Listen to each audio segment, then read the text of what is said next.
This is the book of Matthew, chapter 24, verse 6. And ye shall hear of wars and rumors of wars. See that ye be not troubled, for all these things must come to pass, but the end is not yet. Matthew 24 and 7. For nation shall rise against nation, and kingdom against kingdom. And there shall be famines and pestilence and earthquakes in diverse places. This is the book of Joel.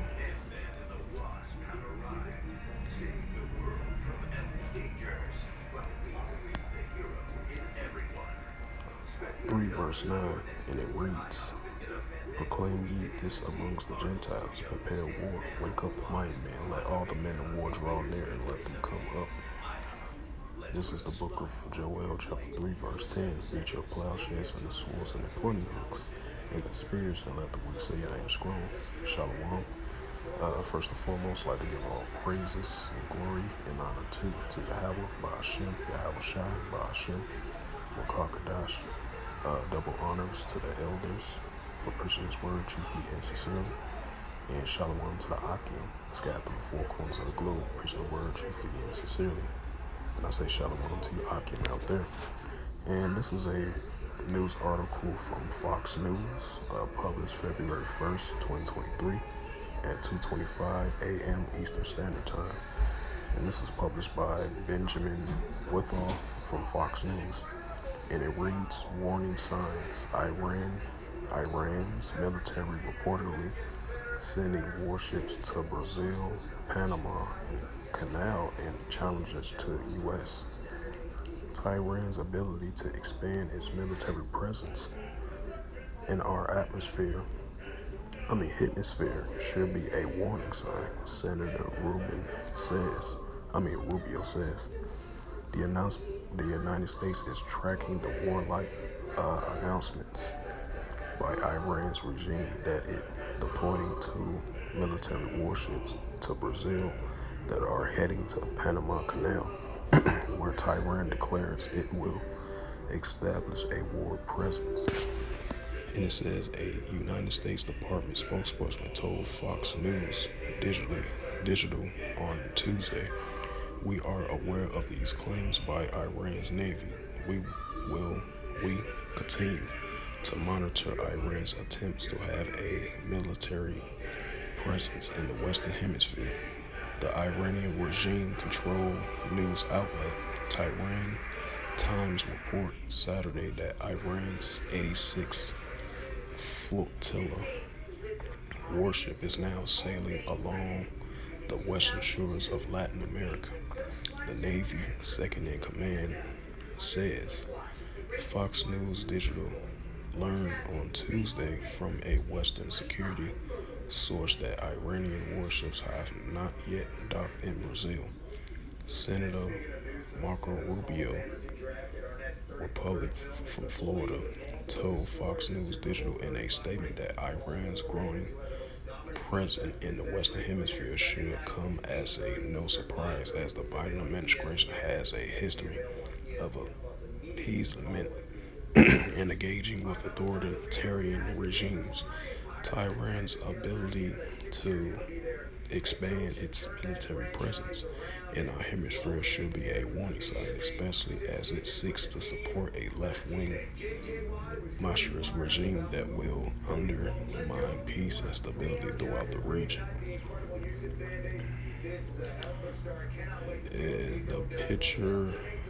This file photo shows an Iranian naval vessel, Makram. The Makram and another ship are reportedly on its way to dock in Rio de Janeiro, Brazil. And it says Representative Maria Alves Salazar, Florida Republican, told Fox News Digital, Iran has aggressively strengthened its ties to Iran hemisphere through the like-minded socialist regime in Venezuela, Nicaragua, and Cuba. They are also looking for opportunities elsewhere, and no consistent that Iran ships are docking Brazil just a month after a socialist retool power in the country.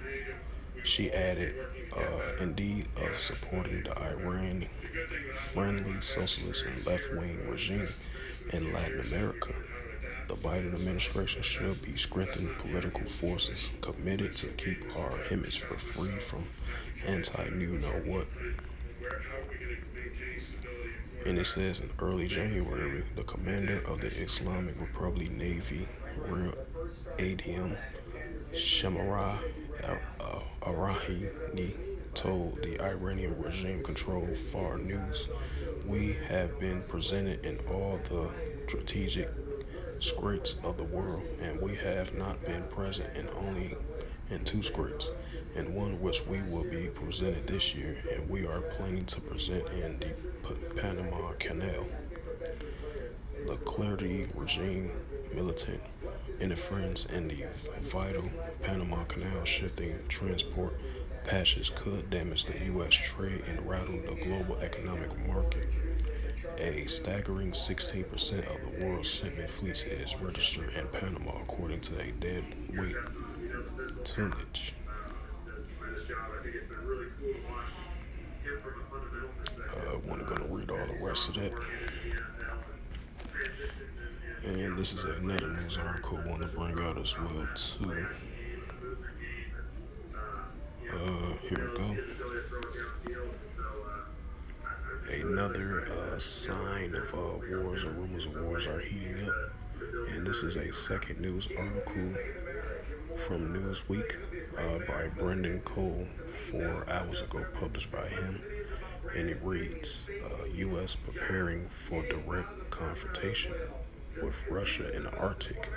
It says the United States National Guard have held cold weather drills, amending the prospect that the Arctic could be a future flashpoint for hostility between Russia and the U.S. It says the 10-day Northern Script 23 military exercise camp in Grayling, Michigan came as President Vladimir Putin's invasion of Ukraine has raised the chances of high tensions between Moscow and the West may spill over the Arctic region. It says in visiting the site of the exercise, which took place between January 20th and January 29th, the Military Times reported that the U.S. Army General Dan Huxon, chief of the National Guard Bureau, watched live fire practice on the M777 Howitzer, one of NATO's weapons used by Ukraine forces. Field artillery was the focus of the drills, which saw the participation of troops from Latvia and ballistic state. Also keep a watchful eye on the threat posed by Russia. Melta Hemper, founder of Senior Fellow of Arctic Institute think tank, said that the exercise by the U.S. Military Reserve Forces symbolizes that the U.S. really stepping up more and more to the plate when it comes to the Arctic region. It's not preparing for war, and it's not preparing for World War III. He told the Newsweek, "It's just another step. We showed that the U.S. understands Russia is a hostile nation, and that the hostility can potentially extend into the Arctic, which was always seen as a regime exceptionalism. National NATO allies like Norway and potential new alliance members Sweden and Finland will be counting on U.S. for on support if there's any confrontation in the region. We have the goal to be able to go wherever that potential fight may be, and we need to provide presence there," Hawkinson told the Military Times. It says the Russian expansion. 2 weeks after Putin invaded Ukraine, members of the Arctic Council decided to pause participation in the body, thus cutting cooperation with Russia and its neighbor in the region. Even its focus on supplying its war efforts, Russia has continued to expand its military bases in the Arctic over the last year with radar bases and runways being improved in the region. CNN reported in December the satellite images.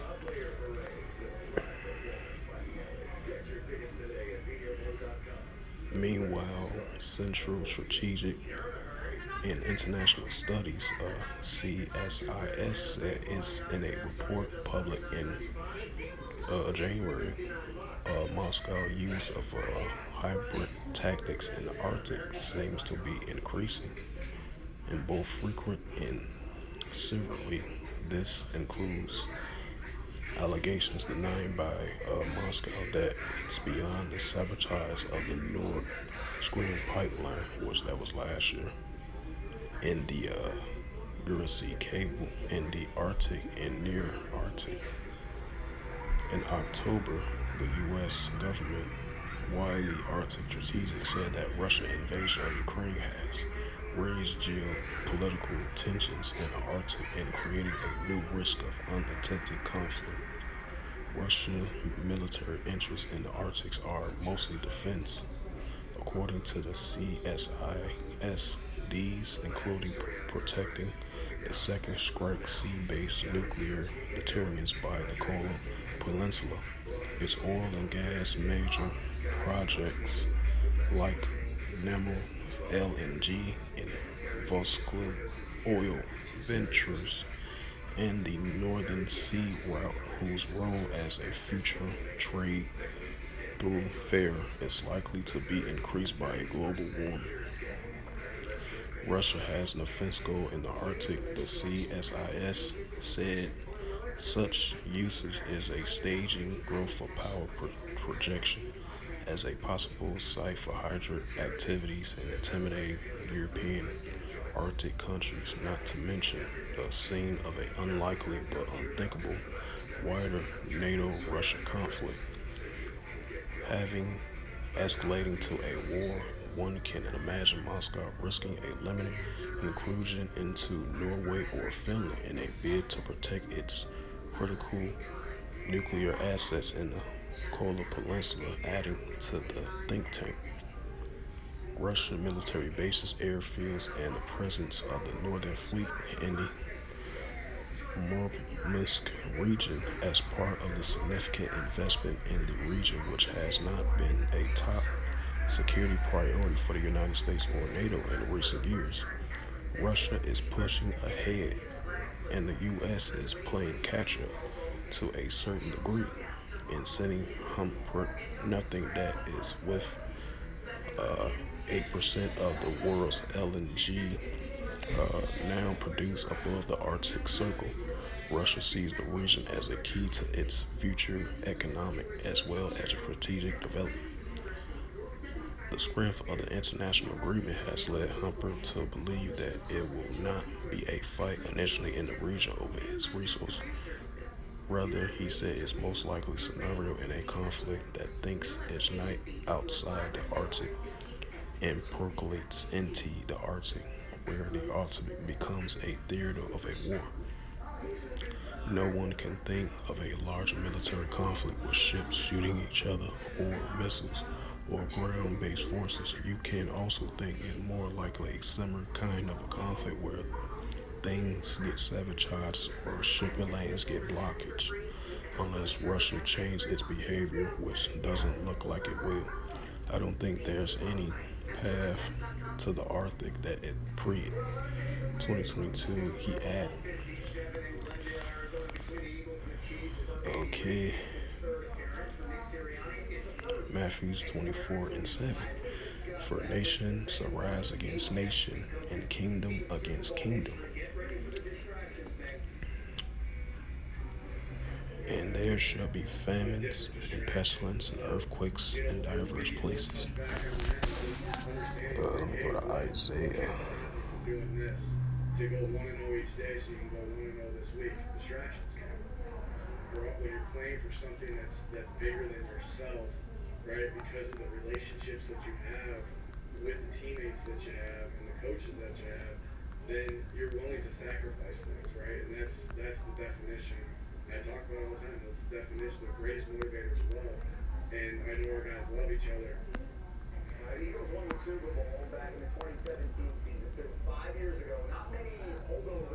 This is the book of Isaiah, chapter 13, verse 7.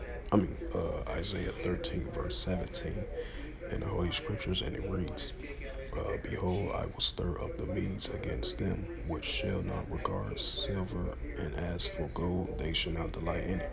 Right, because the Heavenly Father is stirring up these Russians to be in that warlike mindset. As you see, I brought out that news article of the Russians are stepping up their military presence in the Arctic area in that region. Let me bring it up again.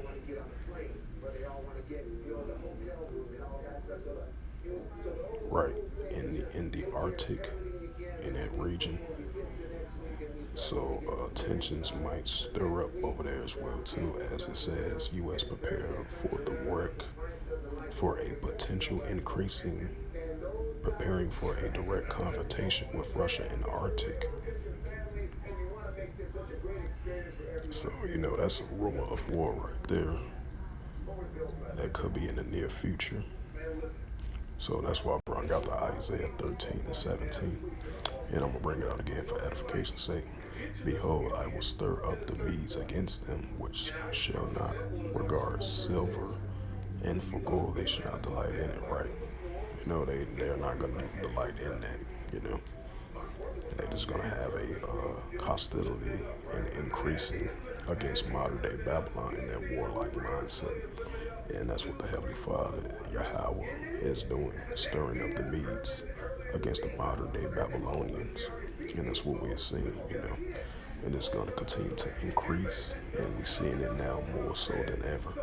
What the tensions are increasingly Russians against the United States. And that's what we're seeing.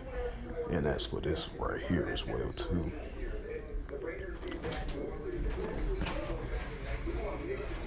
What's the matter? You can't finish the rest of your macaroni? Ooh! There you go. This nigga turned all the way around. You saw when he turned all the way around? No, I think what she's saying. This nigga turned all the way around. Yeah, because I think he couldn't back. He couldn't back up. Yeah, he couldn't back up. I think he need to get his get something fixed on it or something. Yeah, this nigga leave his knees. Time it is 3:46, 3:27. Yeah. Guess what? Oh, be careful with that. I don't want that to mess up. I understand. Salakia for that. So yeah, as I mentioned before, just like I brought out that Isaiah 13 and 17 about in the Arctic over there in that region, because you got Russia ships equipped with hypersonic missiles can be fired at a fast speed rate and a long distance rate as well too. So they definitely fully equipped, and those tension is going to potentially increase over there in the Arctic area as well too, between the United States against Russia, and this one right here, another one of that my father going to put the warlike spirit on the Iranians as well too, which is the modern day, Persians, which is the Iranians modern day. And as you see right here in this second news article, warning signs of Iran military reportedly sending warships to Brazil, Panama, and Panama Canal challenge to the United States as Tehran's ability to expand its military presence in atmosphere should be a warning sign. Right, that should be a warning sign to the United States, according to Senator Marco Rubio said, and that's true, And that's what we're seeing. These wars and rumors of wars are heating up. I'm gonna bring that out again as well too. I'm gonna start with Matthew 24:6 and then verse 7 again. and it reads, Matthew 24:6. And ye shall hear of wars and rumors of wars. See that ye be not troubled, for all these things must come to pass, but the end is not yet. Matthew 24:7 through the Holy Scriptures, and it reads, For nation shall rise against nation, and kingdom against kingdom, and there shall be famines and pestilence and earthquakes in diverse places.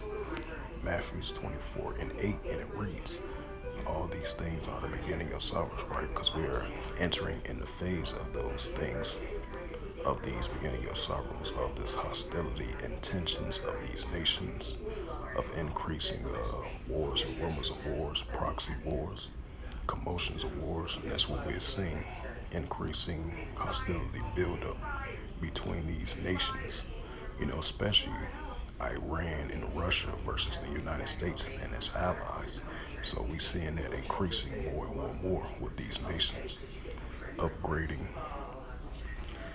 and showing their military presence, especially the Russians and the Iranians against North America and its allies as well too. So we're definitely seeing these tensions are stirring up, and it's going to increase more and more and more as we entering closer and closer to the Third World War, as we're seeing more increasing signs of it.